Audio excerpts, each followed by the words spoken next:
Bharati cooking ಚಾನಲ್ಗೆ ಸ್ವಾಗತ. ಇಂದು ನಾನು ಮೊಳಕೆ ಕಾಳಿನ ಸಾಂಬಾರು ಮಾಡುವ ವಿಧಾನ ತೋರಿಸುತ್ತಿದ್ದೇನೆ. ಮೊದಲಿಗೆ 2 ಈರುಳ್ಳಿಗಳನ್ನು ಪೇಸ್ಟ್ ಮಾಡಿಕೊಳ್ಳಿ. ನಂತರ ಅದೇ ಮಿಕ್ಸಿ ಜಾರ್ಗೆ ಕೊತ್ತಂಬರಿ ಸೊಪ್ಪು, ತೆಂಗಿನಕಾಯಿ, ಅರ್ಧ ಕಪ್ಪು ತೆಂಗಿನಕಾಯಿ,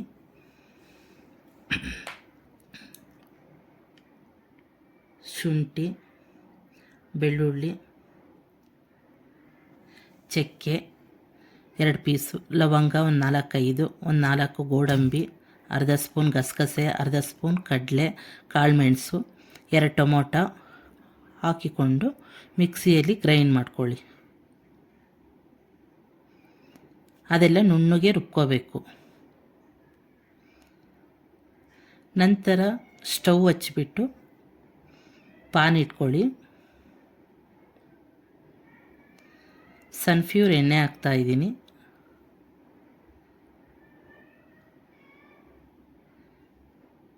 ಎಣ್ಣೆ ಕಾದಿದ ನಂತರ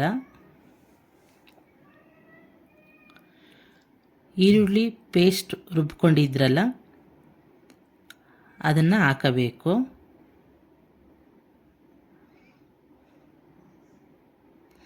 ಈರುಳ್ಳಿ ಪೇಸ್ಟ್ ಹಾಕಿ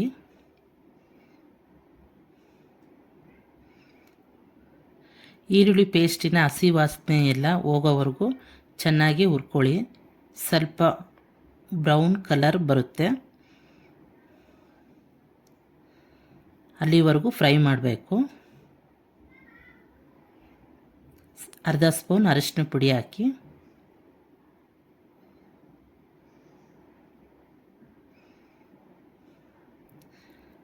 ಚೆನ್ನಾಗಿ ಹುರಿದುಕೊಳ್ಳಿ.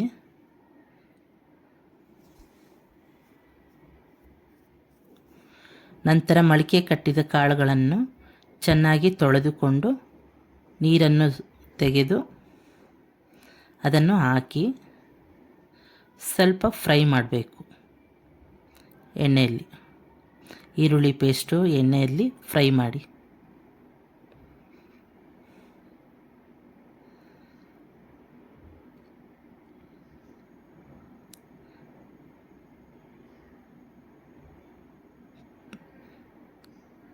ಚೆನ್ನಾಗಿ ಹುರಿದುಕೊಳ್ಳಿ. ನಂತರ 2 ಟೊಮೊಟೊ ಹೆಚ್ಚಿಬಿಟ್ಟು ಇಟ್ಕೊಂಡಿದ್ದೆ ನಾನು ಸಣ್ಣಗೆ, ಅದನ್ನು ಒಗ್ಗರಣೆಗೆ ಹಾಕ್ತಾಯಿದ್ದೀನಿ. 2 ಟೊಮೊಟೊ ಹಾಕ್ತಾಯಿದ್ದೀನಿ. 2 ಟೊಮೊಟೊ ರುಬ್ಬಕ್ಕೆ ಹಾಕಿದ್ದೀನಿ. ಇನ್ನು 2 ಟೊಮೊಟೊ ಇಲ್ಲಿ ಹೆಚ್ಚಿರೋದು ಹಾಕ್ತಾಯಿದ್ದೀನಿ. ಇದನ್ನು ಚೆನ್ನಾಗಿ ಹಾಕಿ ಫ್ರೈ ಮಾಡಿ. ನಂತರ ಖಾರದ ಪುಡಿ, ಧನಿಯಾ ಪುಡಿಯನ್ನು ಹಾಕಬೇಕು. ನಾನು ಇಲ್ಲಿ ಈ ಸಾಂಬಾರಿಗೆ 3 ಸ್ಪೂನ್ ಖಾರದ ಪುಡಿ ಹಾಕ್ತಾಯಿದ್ದೀನಿ.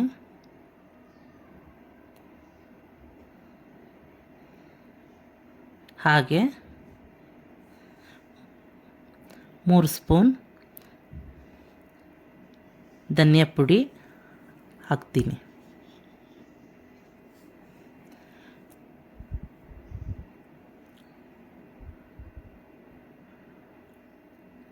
ಹಾಕಿಬಿಟ್ಟು ಅದನ್ನು ಚೆನ್ನಾಗಿ ಕಲಸಿ.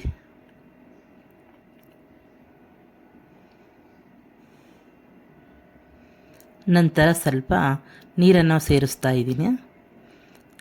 ಅದು ಉಪ್ಪು ಎಲ್ಲ ಹೊಂದ್ಕೋಬೇಕು, ಉಪ್ಪು ಖಾರ ಎಲ್ಲ. ಈಗ ಉಪ್ಪು ಹಾಕೋಣ.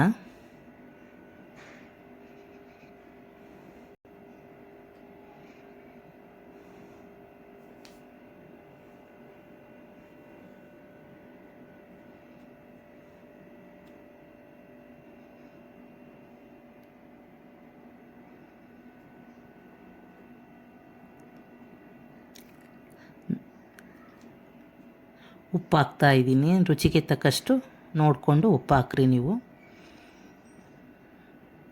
ನಮ್ಮ ಮನೇಲಿ ನಾನು ಸಾಂಬಾರು ಸ್ವಲ್ಪ ಜಾಸ್ತಿ ಮಾಡೋದು, ಅದರಿಂದ ನಾನು ರುಚಿಗೆ ತಕ್ಕಷ್ಟು ಉಪ್ಪು ಹಾಕಿದ್ದೀನಿ.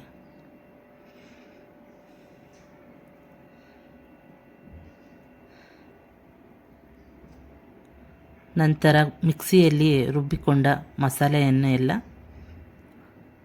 ಈಗ ಹಾಕಿ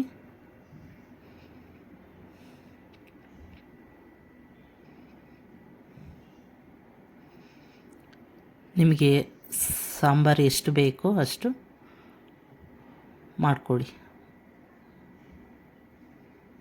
ನೀರೆಲ್ಲ ಸೇರಿಸ್ಬಿಟ್ಟು ಜಾರೆಲ್ಲ ತೊಳೆದು ಹಾಕ್ತಾಯಿದ್ದೀನಿ.